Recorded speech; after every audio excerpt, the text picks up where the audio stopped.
Hello, beautiful people. It's Mai here from Nintendo Life. And guess what? I'm not alone. I am here with the lovely Alana. Hi, Alana. Thank you Hello. so much for joining me. Hello. Thank We're, you for having me. we're having a bit of a girls' day, aren't we? Which is We are great. having a girls' day. Always Yeah. need a girls' day. So, we're here to chat about the upcoming games in April. Goes without saying that this isn't going to be all the games that are coming out in April because otherwise this video would be really, really long.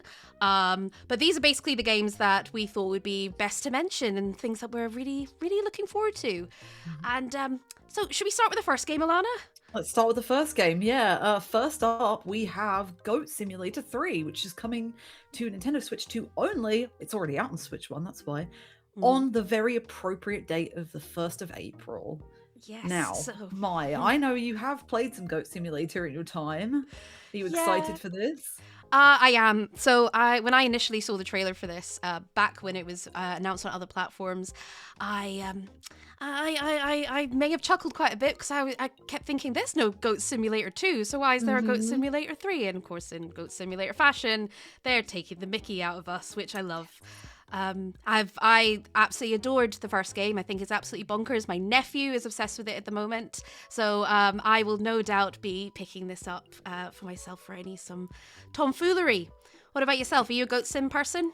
I have played the first one quite a lot. It was like a go-to game. If me and my friends had a really bad day, it would just like, hey, let's put on Goat Simulator, and then we'll just put on all the cheats, everything, and just have the best time and ignore everything that you're supposed to do and try and find like the Illuminati or like the Satan goat and stuff like that. It is ridiculous. I think the new one has like 4-player multiplayer as well, so amazing. That's like super fun. It's way more open. Yeah, I might pick this up just for a laugh, honestly. It's a good pick-me-up game if you're looking for something like that. And it doesn't take itself seriously at all, as you would imagine, like so many other simulators do. But this is, you're a goat. What's better? Like, you're perfect. Sometimes you're not a goat. Yeah, goats are a little weird. And this is embracing that. Yeah, that reminds me. You can be other kinds of animals in it, can't you? I think you can be. You can. Is there a giraffe? I seem to think there's at one point. Tall goat. Tall goat. There's fast goat, which is a Sonic the Hedgehog inspired goat. Amazing. Yeah, I can't remember any others right now, but those were the two. Either way, you get to be like chaos and stretchy tongues and all that jazz. But yeah, which I suppose kind of segues us into our next game. Speaking of stretchiness, Darwin's Paradox coming out on Switch 2 on the 2nd of April, which, if any of you have played the demo, you know you're going to have a great time. It's basically I like to call it a Metal Gear inspired octopus kind of stealthy mission. I think that's what I took from the demo and from the trailer. You had a go with it as well, didn't you, Alana? I did have a little bit of a go with it. Yeah, that demo was very specifically Metal Gear. To be clear, it's published and developed by Konami, which is really weird. Like, this is like a brand new IP from them, and it came out of nowhere. And it's good to see them back in the video game development sphere. This feels like classic Konami. Like, they're going back to their roots, arcadey. This is fun. It's colorful. It's already out. Reviews came out on other platforms. We're looking to cover it on Nintendo Life, so we're excited for it. It's a little bit different, and the animation style is really beautiful. So yeah, the Switch 2 version doesn't look the best, I'll say. I'm a little bit disappointed with that, but otherwise, I think if you're playing on handheld, it doesn't really matter too much. Yeah, I mostly played the demo in handheld, I'll admit. Speaking of hand-holding, I didn't find that there was much in the way of hand-holding in it, which was both refreshing but also a little bit frustrating for me. Because it's been ages since first of all, I'm terrible at stealth games. I am so impatient. I will just go in guns blazing. So when it came to points where, you have to try and like avoid the humans because it's not very nice when they catch you, let's just say that, it did take me a couple of tries to realize, okay, use your brain, Mai. You've got to actually be sneaky. And timing is everything as well with the game, which I think is really important when it comes to kind of stealthy octopus espionage games. A popular genre, but something that's a little bit more popular that we've all played before. Well, not this game in particular, but the series. Pokemon Champions is coming to Switch 1 on the 8th of April. There is a free Switch 2 upgrade with it, which will boost the performance and the resolution. So this is basically the new competitive game. This is battles, battles, battles, battles, single battles, double battles. It's all about competition. And we have a preview on NintendoLife.com from the very lovely Jim Norman, and Alex and Jim also sat down to have a little chat about the game. It is not what I want from a Pokemon game, but I know, like, from the competitive scene, this is going to be the thing. This is it's going to be the new big hot stuff, and especially if they nail it. There seems to be a lot of customization for like stats and stat building, and yeah, it seems very geared towards the competitive fan. It is free to start. Let's just say. Yeah, I've heard about this. There's some currency involved otherwise. But yeah, I mean, it looks decent it looks good for what it is, but that's just not really what I want from Pokemon. I'm still knee deep in Pokopia, so you know. Yeah, I mean, I'm a classic Pokemon player at heart, and again, I'm absolutely loving Pokopia, as we both know as well. We're both slightly obsessed with it. But I always find it really exciting to see different types of Pokemon games coming out, like spin-offs or even just like kind of semi-main titles, if you know what I mean. Something other than the bread and butter that Game Freak are known for with the Pokemon games. Like they had with Unite, that was very League of Legends-esque. I kind of got a little bit into that for a little while. I'm not really a huge fan of like the modern, like whatchamacallit, microtransactions very much in games all that much. If I want to play the game and I want to grind, just leave it be for me, please. But again, exciting nonetheless for competitive Pokemon players, I think, which is going to be nice. I think so, yeah. It'd be interesting to see how it evolves in the competitive scene.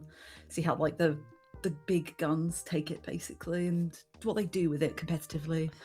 Yeah, for sure. I mean, speaking of big guns, haha. The next game that we have coming out on Switch 1 is ZPF, or ZPF for people across the pond, coming out on the 16th of April. So this is a horizontal shoot 'em up.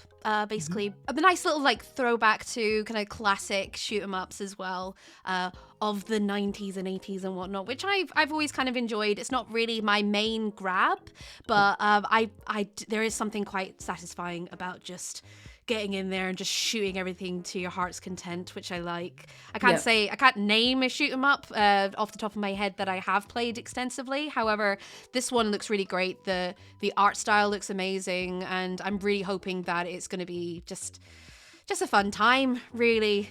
Yeah, the really cool thing about this one is this is actually already out on the Sega Mega Drive. They actually released a cartridge for it I think it was last year.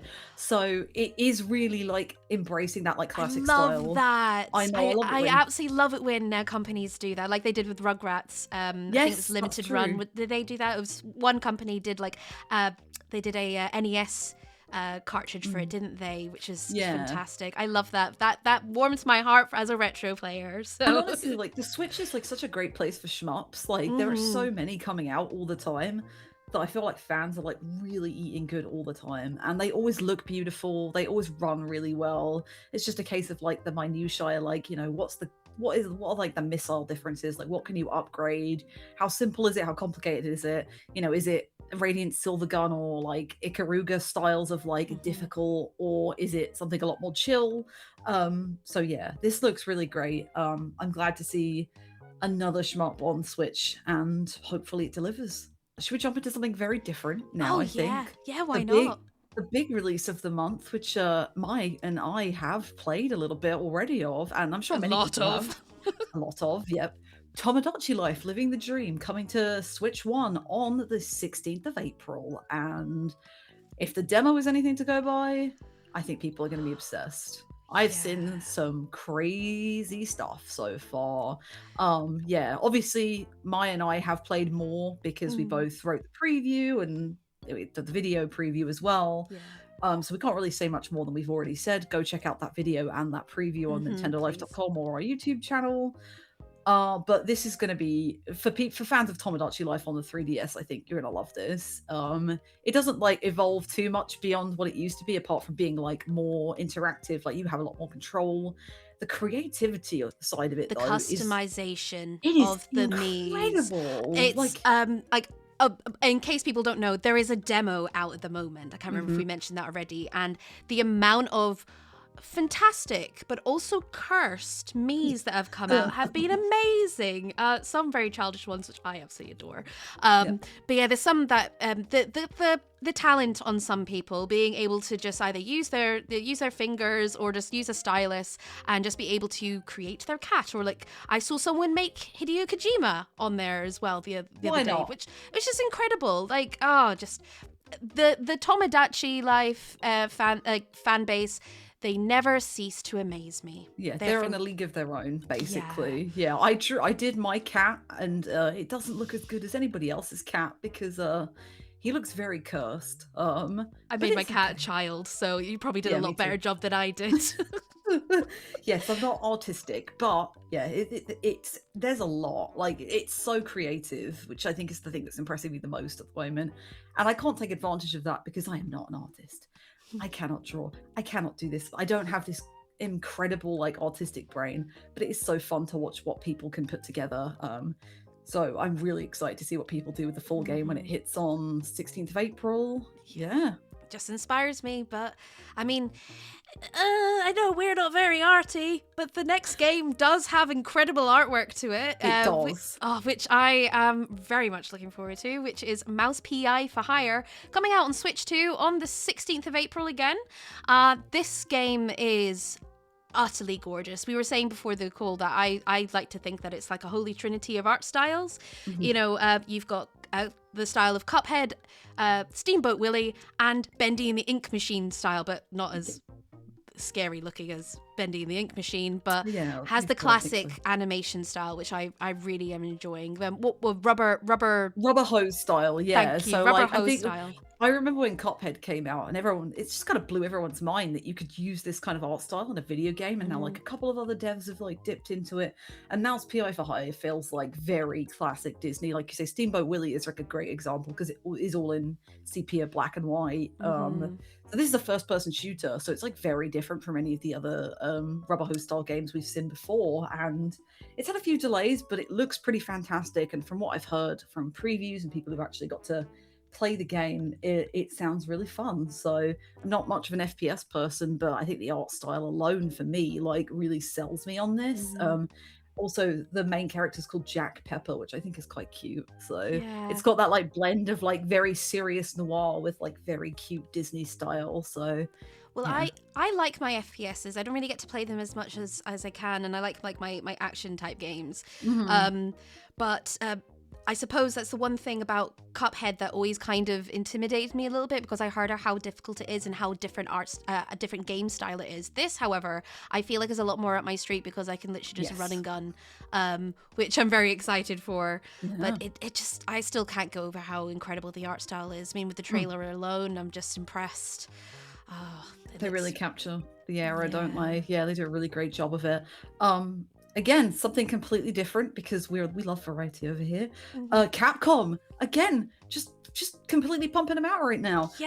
We have Pragmata coming to Switch 2 on the 17th of April, which is the same day as other consoles. They even brought it forward a week.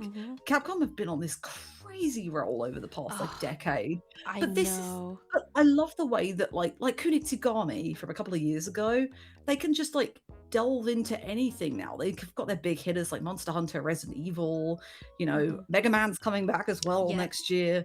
And they can do these weird like games that aren't really a single genre. And Pragmata's like third-person shooter puzzler.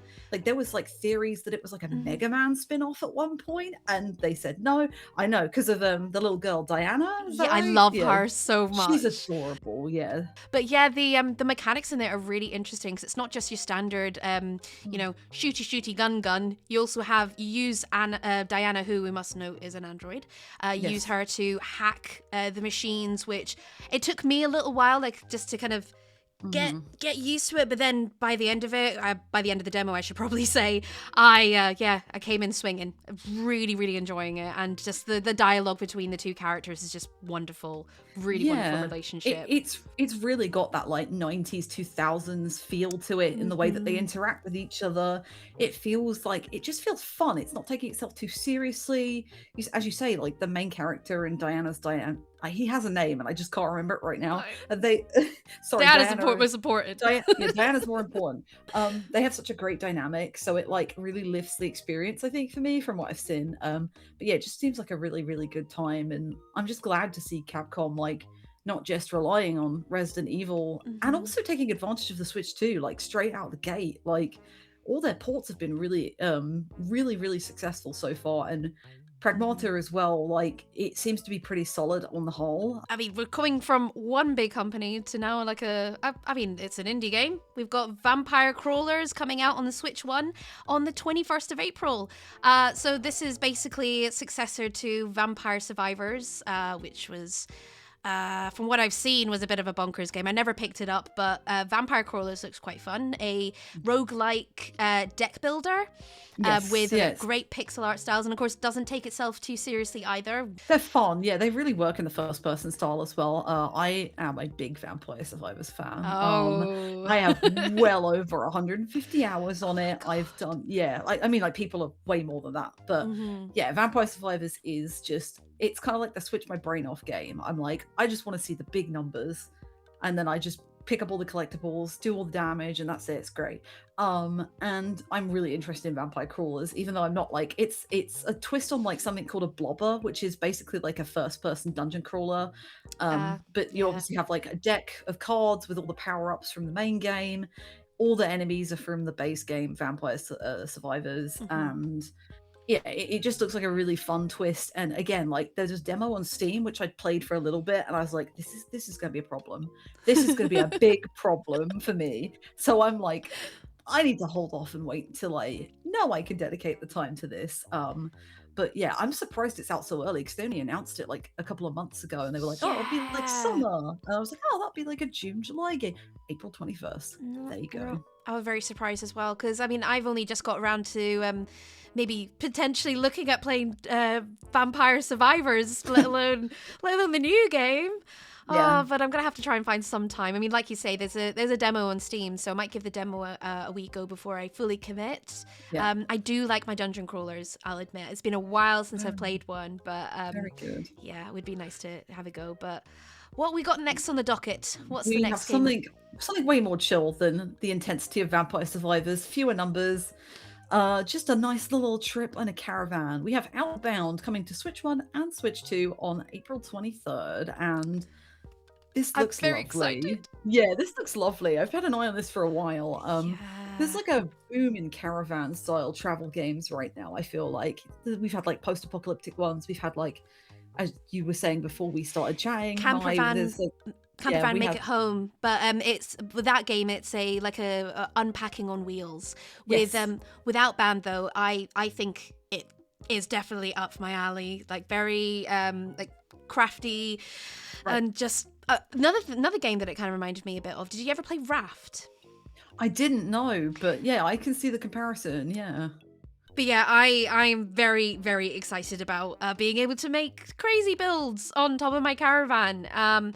And just the trailer, I feel like won't do it justice compared to what the game will be like. I mean, I won't be playing the game early or anything, but I will definitely be wanting to pre-order it for sure. I'm in my cozy era again, so. I was gonna say, cozy era is thriving right now, and I think this is like the perfect time for it. And it's good to see them coming to Switch 2 as well, because I think this looks like very pretty, and I think the Switch 2 will be able to take advantage of all that. So yeah, I'm interested. I'm definitely interested in it. But let's go a little bit more chaotic with the next one, but even more classic. Yes, so we've got He-Man, Dragon Pearl of Destruction on Switch 1, coming out on the 28th of April. So your good old bog standard side-scrolling beat-em-up, which I absolutely adore. I love a beat 'em up.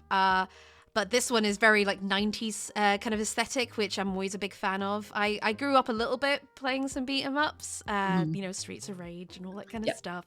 And I love the Scott Pilgrim game.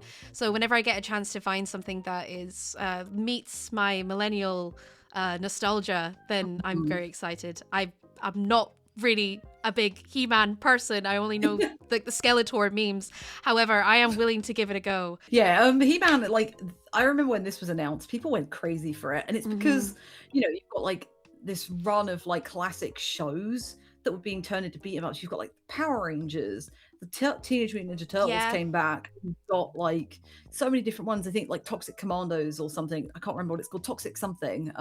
There's a beat 'em up coming out for that, and it's like, and He-Man feels like really perfect for it because it is just like pure muscle cheesy 80s style. This is being developed by the people who made the Terminator T2 game last year that Yep. came out around December, Bitmap. So it's got, they already know what they're doing with like classic genres and classic like IPs. Definitely their niche. Yeah. The pixel art style is really beautiful in this as well. I like really love the look of it. Yeah, it's like, I think of He-Man and Golden Axe, like the muscular, like muscular, like just like not really wearing many clothes kind of thing. Just like it looks super fun. I couldn't think of a better IP to like throw into like a side-scrolling action game, honestly. So I'm surprised it's taken this long. Something a bit different, but back to the cozy. Something we're both excited for. inKONBINI, which is coming to Switch 1 and Switch 2 on the 30th of April. So this is basically, you're running a konbini, which is a style of Japanese grocery store, basically like a very small, kind of think a small 7-Eleven type of thing, like where you just sell like drinks, sandwiches, stock up shelves, stuff like that. And you're basically just doing all of that, like interacting with the locals, making friends, stocking up your shelves, making sure you've got goods. It looks really lovely.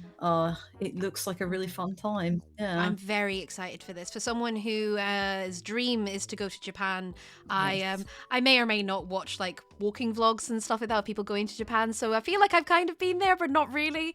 Yep. So seeing stuff that I'm somewhat familiar with, like, you know, they have like the classic Sandos there, and like in the trailer showing them like rearranging all like the cans and everything. And it looks like there's going to be a decent story with it as well, which is quite nice. Yes, that's true. But yeah, it just looks really lovely, and it's I always feel really happy whenever I see more indie games and more cozy games come to the console, because I really feel like even though the Switch 2 is a hard hitter, it has like some really great like action-packed games and like AAA titles coming to the Switch 2. It's nice seeing the Switch 1 also getting some indie games and cozy games, and the Switch 2, and being able to kind of utilize the console a bit better as well. So I agree. Very excited. Yeah, this is like very different too. Like we've got like so many like store simulators, like management sims, but this is like more just you living in the world and experiencing it and like getting to know people. So it's definitely more on the like social side of things, which I think is really fun. So yeah, I'm excited to play that. But let's go for our last game, which is a little bit more, a little less cozy, a little more spooky. We've got Amnesia Rebirth, which is making the jump to Switch 2 on the 30th of April. I don't know if I'm quite excited about this because of Yes. scary things, but I'm trying to be a little bit less scary. I'm trying to be a little bit less scared of things and scary. But yeah, Amnesia came out about on other consoles back in 2020, but I should say Amnesia Rebirth came out back in 2020. But the series has been quite a long one, and I might try and give it a go and try not to be too scared. Yeah, I've only really played the first one, and that like I was like a teenager at the time, so that like scared the pants off of me because I'm a big wuss baby. Like I'm not very good at scary games or anything like that. And yeah, I can watch people play like Resident Evil and stuff, but the minute I start playing, I'm like, oh no, nope. So yeah, this is the third Amnesia game. There are 4 now. The Bunker came out in 2023, but this is After a Machine for Pigs, which was developed by the Chinese Room. This is Frictional Games, who made the first game's second game. So this is definitely more of the classic style that you're used to, like the traditional, like the Dark Descent style. And it was ported to the Switch as well. So this is like just a Switch 2 edition, basically. Abbey Light Studios ported it to the Switch. And I think it was pretty decent. But yeah, this will be the full-fledged, like scariest looking one. Full package. Yeah, but that's it, folks. That's all the games, or maybe not all the games, all the ones we've chosen that will be coming to Switch and Switch 2 in April of 2026. If there's any that you're looking forward to, let us know in the comments below. And why don't you give that subscribe button a big ol' April stamp, because Mai cannot think of anything witty today. Yay. And check out Nintendo Live for more Nintendo-based bits and bobs. And in the meantime, thank you also so much for watching. Have a good one. Bye. Bye.